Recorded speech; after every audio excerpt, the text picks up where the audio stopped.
ನಮಸ್ತೆ ಎಲ್ಲರಿಗೂ, welcome to HRK official YouTube channel. ನಾವಿವತ್ತು ಬೆಂಗಳೂರಿನಿಂದ ತಿರುವನಂತಪುರಂಗೆ ಹೋಗ್ತಾ ಇದ್ದೀವಿ. ಅದು ಲಕ್ಸುರಿ ಬಸ್ಸಲ್ಲಿ ಹೋಗ್ತಾ ಇದ್ದೀವಿ. ಈ ಬಸ್ ನೇಮ್ ಬಂದು ಫ್ಲೆಕ್ಸ್ ಬಸ್ ಅಂತ. ಇದರ ಪ್ರೈಸ್ ಎಷ್ಟಿರ್ಬೋದು ನೀವು ಗೆಸ್ ಮಾಡಿ. ಟ್ರಾವೆಲ್ ಟೈಮ್ ಬಂದು 15 ರಿಂದ 16 ಅವರ್ ಆಗುತ್ತೆ. ನಾನು ಈ ಬಸ್ನ ಕೇವಲ 950 ರೂಪಾಯಿಗೆ ಬುಕ್ ಮಾಡಿದೆ. ಬನ್ನಿ ಈ ಬಸ್ ಹೇಗಿದೆ ಅಂತ ನೋಡೋಣ.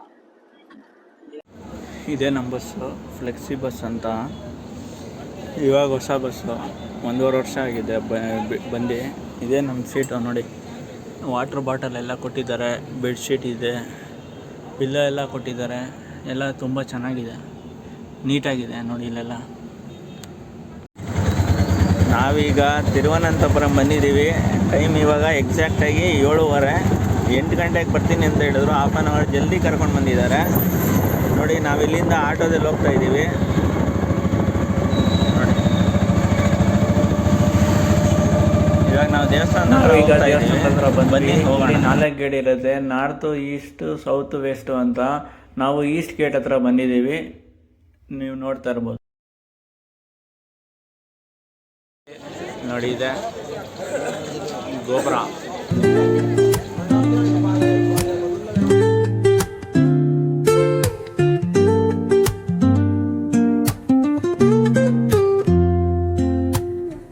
Woke up late, missed the morning glaze,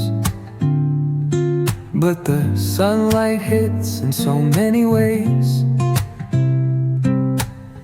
Grabbed my shades and hit the streets, no plan, chasing vibes like seashells in the sand. Radio hums a tune I can't name, crooked.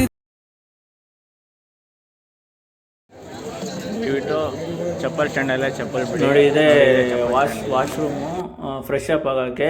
ಇಲ್ಲಿ ನೀವು single ಮತ್ತು friends ಜೊತೆ ಮಾತ್ರ ಇಲ್ಲಿ ಹೋಗ್ಬೋದು. Family ಜೊತೆ ಬಂದರೆ ಇಲ್ಲಿ ಅಕ್ಕಪಕ್ಕ ರೂಮ್ಸ್ ಅವೈಲೇಬಲ್ ಇದೆ, ಅಲ್ಲೇ ಹೋಗಬೇಕು ನೋಡಿ. ಟೆಂಪಲ್ ಒಳಗಡೆ ಯಾವುದೂ ಅಲ್ಲೋ ಇಲ್ಲ ನೋಡಿ. ಇದೆಲ್ಲ ಯಾವ ಐಟಮ್ಸು ಅಲ್ಲೋ ಇಲ್ಲ ನೋಡಿ. ಇದೇ ಗೋಪುರ ಪಕ್ಕದಲ್ಲಿದೆ, ಇದೇ ಪದ್ಮತೀರ್ಥ ಅಂತ. ಮುಂಚೆ ಇಲ್ಲಿ ಸ್ನಾನ ಮಾಡಿ ಹೋಗೋಕ್ಕೆ ಅವಕಾಶ ಇತ್ತು, ಆದರೆ ಇವಾಗೆಲ್ಲ ಗಲೀಜು ಮಾಡ್ತಾರೆ ಅಂತ ಅವರು ಸ್ಟಾಪ್ ಮಾಡಿದ್ದಾರೆ. ಅವ್ರು ಮಾಡಿದ್ದು ಒಂದು ರೀತಿ ಒಳ್ಳೆಯದೇ ಆಯಿತು ನೋಡಿ. ಇದೇ ಪದ್ಮತೀರ್ಥ. ನೀವು ಇಲ್ಲಿ ನೋಡ್ತಾ ಇರ್ಬೋದು, ಇಲ್ಲಿ ಬ್ಯಾಗ್ ಎಲ್ಲ ಇಡ್ಬೋದು, ಎಲ್ಲ ಇಲ್ಲೇ ಇಟ್ಬಿಡೋಗ್ಬೇಕು. ಟೆಂಪಲ್ ಒಳಗಡೆ ಏನೂ ಅಲ್ಲೋ ಇಲ್ಲ, ಎಲ್ಲ ಇಲ್ಲೇ ಇಟ್ಬಿಡೋಗ್ಬೇಕು. ಟೆಂಪಲ್ ಒಳಗಡೆ ಏನು ಅಲೋ ಇಲ್ಲ ನೋಡಿ. ತುಂಬ ಜನ ಇದ್ದಾರೆ, ಫುಲ್ಲು ರಶ್ ಇದೆ. ಇಲ್ಲಿ ಪುರುಷರಿಗೆ ಪಂಚೆ ಶಲ್ಯ ಬಿಟ್ಟರೆ ಬೇರೆ ಏನು ಅಲೋ ಮಾಡಲ್ಲ. ಮಹಿಳೆಯರಿಗೆ ಟ್ರೆಡಿಷನಲ್ ವೇರು ಆಮೇಲೆ ಸ್ಯಾರಿ ಮಾತ್ರ ಅಲೋ ಮಾಡ್ತಾರೆ. ಇನ್ನು ಈ ದೇವಸ್ಥಾನದ ಟೈಮಿಂಗ್ಸ್ ಬಂದು ಬೆಳಗ್ಗೆ 3:30ಯಿಂದ 4:45, 6:30ಯಿಂದ 7 ಗಂಟೆ, 8:30ಯಿಂದ 10 ಗಂಟೆ, 10:30ಯಿಂದ 11:15, 11:15ರಿಂದ 12 ಗಂಟೆ. ಮತ್ತು ಸಂಜೆ 4:30ರಿಂದ 6:15, 6:15ರಿಂದ 7:20 ಮಾತ್ರ ತೆರೆದಿರುತ್ತೆ. ನವಂಬರ್, ಡಿಸೆಂಬರ್, ಜನವರಿಯಲ್ಲಿ ತುಂಬ ರಶ್ ಇರ್ತಾರೆ. ಯಾಕಂದರೆ ಅಯ್ಯಪ್ಪ ಸ್ವಾಮಿಗೆ ಹೋಗೋರೆಲ್ಲ ಇಲ್ಲಿ ಬಂದು ಹೋಗ್ತಾರೆ ನೋಡಿ. ತುಂಬ ಜನ ಇದ್ದಾರೆ, ಫುಲ್ಲು ರಶ್ ಇರುತ್ತೆ ಇಲ್ಲಿ. ಈ ದೇವಸ್ಥಾನದ ಇತಿಹಾಸದ ಕತೆ ಹೇಗಿದೆ ಅಂತ ಬನ್ನಿ ನೋಡೋಣ.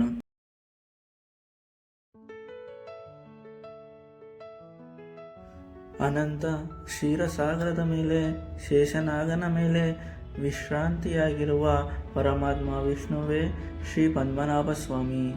ಅವರ ನಾಭಿಯಿಂದ ಅರಳಿದ ಪದ್ಮದಲ್ಲಿ ಬ್ರಹ್ಮನು ಜನಿಸಿ ಸೃಷ್ಟಿಯ ಆದಿ ಆರಂಭವಾಯಿತು. ಕೇರಳದ ಪವಿತ್ರ ಅರಣ್ಯದಲ್ಲಿ ದಿವಾಕರ ಮುನಿಗಳು ಗಂಭೀರ ತಪಸ್ಸಿನಲ್ಲಿ ಲೀನರಾಗಿದ್ದರು. ಅವರ ಭಕ್ತಿಗೆ ಮೆಚ್ಚಿ ವಿಷ್ಣು ಬಾಲಕನ ರೂಪದಲ್ಲಿ ದರ್ಶನ ನೀಡಿದರು. ಆ ದಿವ್ಯ ಬಾಲಕ ಅನಂತಂ ಕಾಡು ಅರಣ್ಯದಲ್ಲಿ ಲೀನನಾಗಿ ಶೇಷನಾಗನ ಮೇಲೆ ವಿಶ್ರಾಂತಿಯಾದ ಪದ್ಮನಾಭ ಸ್ವರೂಪವನ್ನು ಪ್ರಕಟಿಸಿದನು. ಕ್ರಿಸ್ತಶಕ 8-9ನೇ ಶತಮಾನದಲ್ಲಿ ಸಣ್ಣ ದೇವಾಲಯ ನಿರ್ಮಾಣಗೊಂಡು ಭಕ್ತಿಯ ಕೇಂದ್ರವಾಯಿತು. 1750ರಲ್ಲಿ ಮಹಾರಾಜ ಮಾರ್ತಾಂಡವರ್ಮರು ತಮ್ಮ ರಾಜ್ಯವನ್ನು ದೇವರಿಗೆ ಅರ್ಪಿಸಿ ತಮ್ಮನ್ನು ಪದ್ಮನಾಭದಾಸ ಎಂದು ಘೋಷಿಸಿದರು. ದ್ರಾವಿಡ ಶೈಲಿಯ ಗೋಪುರ, ಕೇರಳ ವಾಸ್ತುಶಿಲ್ಪ. ಈ ದೇವಾಲಯ ಭಕ್ತಿಯ ಶಿಖರವಾಯಿತು. ಪದ್ಮನಾಭ ಸ್ವಾಮಿಯನ್ನು 3 ಬಾಗಿಲುಗಳ ಮೂಲಕ ಮಾತ್ರ ದರ್ಶನ ಮಾಡಬಹುದು. ಇದು ದೈವಿಕ ಪರಿಪೂರ್ಣತೆಯ ಸಂಕೇತ. ಇದು ಸೃಷ್ಟಿ ಸ್ಥಿತಿ ಲಯದ ಸಂಕೇತವಾಗಿದೆ. ದೇವಾಲಯದ ಭಂಡಾರಗಳು ವಿಶ್ವಪ್ರಸಿದ್ಧ. ಅವು ನಂಬಿಕೆ, ಶ್ರದ್ಧೆ ಮತ್ತು ದೈವಿಕ ರಹಸ್ಯಗಳ ಸಂಕೇತ. ಶತಮಾನಗಳಿಂದಲೂ ಬದಲಾಗದ ಪೂಜೆ, ವೇದಘೋಷ, ದೀಪೋತ್ಸವ. ಇಲ್ಲಿಯ ಭಕ್ತಿ ಇಂದಿಗೂ ಜೀವಂತವಾಗಿದೆ. ಇಂದಿಗೂ ಪದ್ಮನಾಭ ಸ್ವಾಮಿ ಕೇರಳದ ರಾಜನು, ಧರ್ಮ, ಶಾಂತಿ ಮತ್ತು ಸಮೃದ್ಧಿಯ ರಕ್ಷಕ. ಓಂ ನಮೋ ನಾರಾಯಣಾಯ. ಶ್ರೀ ಪದ್ಮನಾಭ ಸ್ವಾಮಿ ಕೇರಳದ ಶಾಶ್ವತ ಅಧಿಪತಿ. ಇದು ಈ ದೇವಸ್ಥಾನದ ಇತಿಹಾಸ. ವರ್ಲ್ಡ್ಸ್ ರಿಚೆಸ್ಟ್ ಟೆಂಪಲ್ ಆದ ಶ್ರೀ ಅನಂತ ಪದ್ಮನಾಭ ದೇವಸ್ಥಾನಕ್ಕೆ ಬಂದಿದ್ದೇವೆ. ಬನ್ನಿ, ದರ್ಶನ ಹೇಗಿದೆ ಅಂತ ನೋಡೋಣ. ಕೇಶವ ಸ್ವಾಮಿ ಲಕ್ಷ್ಮೀ ವಲ್ಲಭ.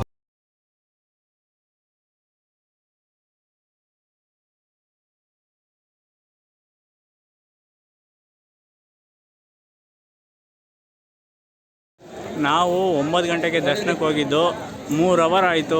ಇವಾಗ ದರ್ಶನ ಆಯಿತು. ಸಖತ್ತಾಗಿತ್ತು ಮಾತ್ರ. ಈ ವಿಡಿಯೋ ಇಷ್ಟವಾಗಿದೆ, ಲೈಕ್ ಮಾಡಿ, ಶೇರ್ ಮಾಡಿ, ಸಬ್ಸ್ಕ್ರೈಬ್ ಮಾಡಿ. ಹಾಗೂ ದಯವಿಟ್ಟು ಯಾರೆಲ್ಲ ನನ್ನ ಚಾನಲ್ ಸಬ್ಸ್ಕ್ರೈಬ್ ಮಾಡಿಲ್ಲ, ದಯವಿಟ್ಟು ಸಬ್ಸ್ಕ್ರೈಬ್ ಮಾಡಿ ಅಂತ ಹೇಳ್ತಾ, ಮುಂದಿನ ವಿಡಿಯೋದಲ್ಲಿ ನಾನು ನಿಮಗೆ ಟ್ರಿವೆಂಡ್ರಮಲ್ಲಿ ಬೇರೆ ಯಾವ್ಯಾವ ಪ್ಲೇಸಸ್ ಎಲ್ಲ ಕವರ್ ಮಾಡ್ಬೋದು ಅಂತ ತೋರಿಸ್ತೀನಿ.